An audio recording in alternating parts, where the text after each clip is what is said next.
Okay, well, this is the one trade setup that you can't live without. We at Product Traders have developed multiple different trade setups to match the different types of markets. In the market trends, it reverses, it ranges, and you actually need a different type of setup for each one of those. Most people, they learn a simple moving average crossover and they try to trade that in all those markets. And the reality is that the moving average crossover system is basically good for a trending market only. And since the market ranges 70% of the time, then every time you try to take a trending trade in a market that's not trending, you end up having a loss. But one thing that happens whether the market is ranging, reversing, or it is trending is that momentum enters into the market at all times, and it enters to try to strive to get to a target. Now, in a ranging market, the target is drastically reduced. It may only be 20-25 pips away, as opposed to a trending market where it may be 100 or 150 pips away. All right.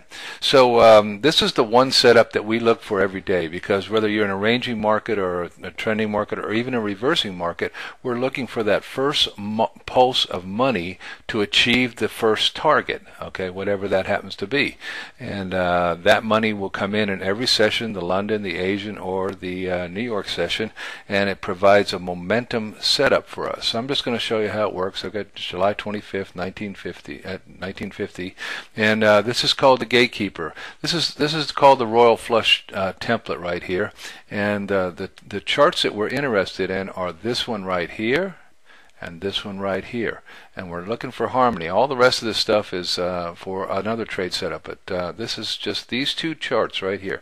This is called the trigger up here, and this one is called the gatekeeper. So I'm just going to pull it up to you here and show you what we look for. So I'm going to push it ahead, and you can see right there is what we call a blackjack candle.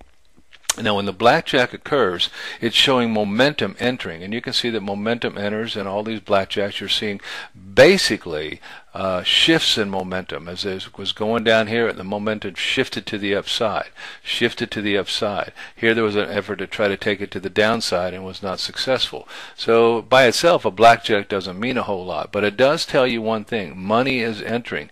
And you notice at the bottom of these blackjacks there are a green diamond going up, or if it's coming down, we have a red diamond going to the downside. Okay, so we use technical analysis and we decide what we're looking for today. Are we looking to be a buyer or a seller? So in the case of we've decided we want to be a buyer, we would ignore any momentum shifts to the downside because we know they're not going to go anywhere, because it's against the trend, it's against what the market is trying to do. So when a blackjack occurs right here, it has to have the power to change the moving average from the previous red up to green if we're going up. It's just the opposite if we're going down. You see over here, we were coming down here, we were red, and we changed to green, and then up here we were green, and all of a sudden we changed to red right here, and it changed it to the downside. All right, so if we're looking for the buy, we have to have the blackjack first in play, and then the power to change the moving average to green. The next thing we need is that we need to have a candle above the moving average. As you can see, that's above this moving average. And the last thing we need to have is this HMI indicator right up here in the corner, and that tells us that there is enough power in the market to drive this to a target. And if we have those two things, a green diamond on the bottom, green moving average, green candle above it, and green HMI, if we're looking for a buy, then then the gatekeeper says you're good to find a trade. It's just the opposite if we're going down. You can see we had a nice little move here. We would have needed a red blackjack here, a blackjack with a red diamond, moving average turned to red candles below the moving average, and a red HMI. So it depends on what you're looking for. Once that occurs, that's called the trigger.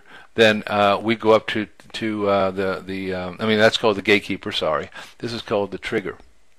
Now, what we need on the trigger is we need an arrow and a painted candle. Now, that's kind of hidden in the white there, so let me take it off that just to show you where it all started. So you can see when we get an arrow and a painted candle, that is our trigger. Okay. Now, one of the keys that we have to be on the trigger is out of the desert. Okay, and this is the desert. This is the highest moving average. This is the lowest moving average. So, like for instance, if that would have occurred down here where the moving average is here, we would not pay any attention to it. But when it is moving away from the desert, headed away from the desert, and that's this area right in here, then we're interested to it. So this candle prints, and the next candle is our candle. All right. So let's just see what happens here, and there we go. That's our entry candle right there. Now we would maybe expect a little retracement here, and but remember, we've got a good trade because we got two charts using different math telling us momentum is entering to the upside. So there's the retracement. That's what we really want to do. We have a saying here at the ProAct Traders is that before you enter, let it center. So you see, we would let that candle come back halfway, and we would take that right there. All right. So we would now be committed to this trade right now, and you know, it goes sideways and up she goes, and a little bit of sideways move, and up she goes and continues on up. And let's just see how far this thing goes. All right. So you see, now notice that we never lose paint. It's always bright green because the momentum is staying in the charts, even in these sideways movements here. When there isn't any momentum in the market, we get these candles that have the black outlines here. That means that they're going up or going down, but there's nothing moving them. Okay. So you can see that was a pretty good trade there. So how would we know where we're going? Well, we have a little tool called the HSI right here, and we just simply find a bottom. Here it is, and we would know by clicking on it. We would say I'm a buyer, and it will go find the targets. And you can see our first target would have been this one right here, and the next target would have been this one right here. And that's what we did. All right. So you know, how far is it? This is probably about 30 pips roughly in here, and this one up here is probably 50 to 60 pips. Somewhere in that range. I mean, we could add it up, but you could just see that that's roughly what it is. And so this is a trade setup that occurs virtually every day across multiple currencies. Can happen anytime, and we only pay attention to them in the first 2 to 2.5 hours of the session. That's when we want to grab this trade setup, and we want to take it to the targets. We are target traders here. We don't click out for a lousy 5 to 8 pips, and the reason we don't do that is we have the ability to find the target, and since we know where it is, there is no reason to click a trade out for 5 to 8 pips in here when you know the target is 60 pips above you. So I can tell you one thing: our traders at ProAct Traders would never be without this trade setup in their life because of how often it occurs and how statistically reliable it can be to get you a great trade, a great entry, and then the HSI tool gets you a great limit, so you know where you're headed. And so that's it. It's a great trade, and you don't want to be without this one.